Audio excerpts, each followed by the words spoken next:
Mesdames, Messieurs, bonjour et bienvenue sur Evenprod Media. Vous êtes dans la matinale, l'essentiel de l'info pour votre propre opinion. Il est 7h17 minutes. C'est un immense plaisir de vous retrouver. Dans la presse de ce jeudi 16 juillet, brouille institutionnel sur la LFR, nous dit le quotidien qui nous parle des relations entre l'exécutif et le législatif. À la une toujours du journal Le Quotidien, on retrouve cette rencontre prévue ce vendredi entre l'ancien président de la République Macky Sall et son successeur Bassirou Diomaye Faye. L'info barre la une de plusieurs quotidiens ce matin. Et puis toujours à la une du journal Le Quotidien, après ses déclarations à Mbacké, Ousmane Sonko traîné en justice par les petits-fils de Serigne Touba. Et puis le mondial en mode sport, Espagne-Argentine, finalissima, s'exclame le journal Le Quotidien. Dans la presse de ce jour également, le quotidien Le Soleil, le quotidien national qui parle d'un financement de la Banque mondiale accordé au Sénégal. Le Sénégal décroche 103 milliards de francs CFA. Ces financements soutiendront le développement économique de la Casamance et de Kédougou, tout en renforçant le désenclavement des principaux bassins agricoles du pays, nous apprend le journal L'Astre de Anne. Transport urbain durable Keur-Massar, futur pôle des bus au gaz, un centre d'exploitation et de maintenance de 20 milliards de francs CFA accompagnera la modernisation du transport public, nous dit le journal. Mouvement des cadres patriotiques pour la République, 127 personnalités derrière le projet présidentiel.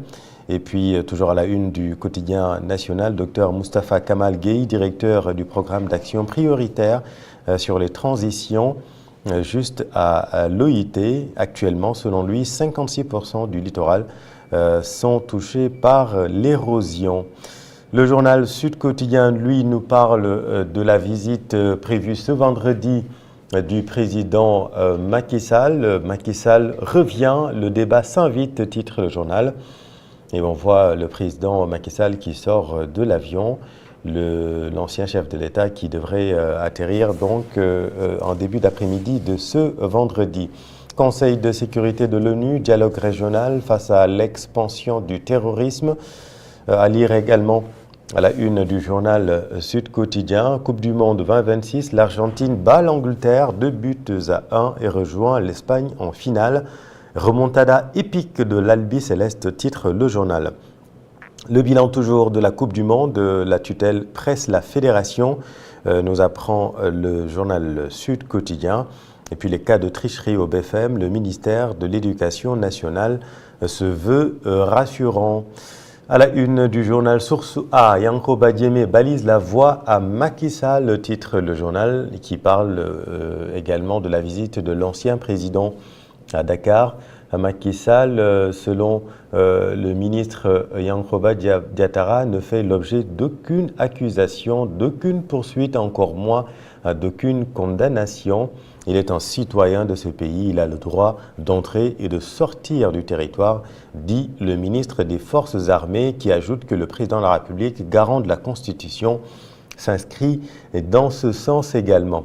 Le collectif des petits-fils de Serigne Touba dépose une plainte contre Ousmane Sonko, le président de l'Assemblée nationale, à l'origine de l'argent présumé sale, les plaignant en affirmant publiquement que de l'argent sale est entré dans la ville sainte de Touba. Ousmane Sonko jette le discrédit sur cette cité religieuse, porte atteinte à son image et laisse planer un soupçon général sur son intégrité morale et spirituelle, disent les plaignants qui réclament également l'audition d'Ousmane Sonko afin qu'il précise le sens exact de ses déclarations et produise les éléments de preuve sur lesquels il fonde ses affirmations. À la une toujours du journal Source A, on retrouve cette information des Chinois pris pour cible à Dakar dans une attaque mortelle à la cité Faisal. Ce que l'enquête révèle, Titre le journal, les faits sont survenus hier au petit matin vers 5h30. La villa numéro 3 de la cité Faisal a été prise d'assaut par des assaillants lourdement armés, pistolets, couteaux, entre autres dans la nuit du mardi à mercredi. Au cours de l'attaque, l'un des malfaiteurs, en l'occurrence M. Ibrahim Baldé, âgé environ de 40 ans, a trouvé le sieur Wang Guam, 52 ans, dans sa chambre avant d'ouvrir le feu sur lui. Alors que le suspect né à Kolda a été arrêté, son acolyte, quant à lui, a réussi à prendre la fuite. Fraude au BFM 2026, des candidats arrêtés à Mbelré, nous dit le journal. Une fuite présumée impliquée, nous dit également le journal Source A. À la une du journal Record, Crépin, Mbaye, Mouansara, Barasapoko, c'est Lyon en quête de temps de jeu.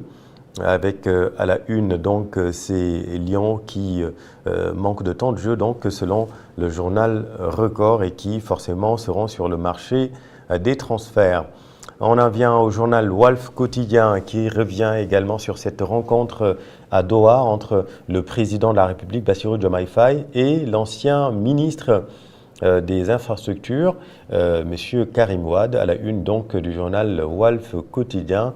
Ce que gagne et perd le PDS, titre le journal du groupe Walfadjri.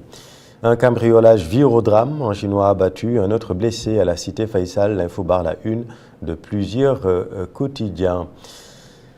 Tribune à présent en visite au Sénégal. Macky et Diomaye redistribuent les cartes. Sonko, le grand perdant, estime le journal. Yankoba Diémé, ministre des Forces armées, blanchit l'ancien président. Il ne fait l'objet d'aucune accusation, d'aucune poursuite, encore moins d'aucune condamnation, martèle le ministre en charge du département des Forces armées. Le journal Yor, pour finir, la primature en perte de vitesse, estime le journal Yor, Al-Aminoulo, l'ombre d'un Premier ministre, titre le journal. Face à l'accumulation des crises sectorielles qui menacent d'asphyxier le Sénégal, naufrage risicole dans la vallée, démission en cascade à l'enseignement supérieur, fronde sociale et paralysie de la santé, une question taraude les citoyens. Où est le chef du gouvernement?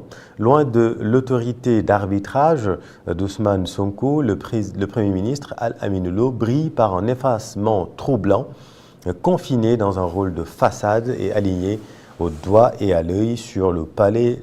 La primature semble avoir déserté les dossiers urgents de la nation au profit d'activités protocolaires, nous dit le journal. Voilà ce que nous pouvions dire ce matin sur la presse de ce jeudi 16 juillet.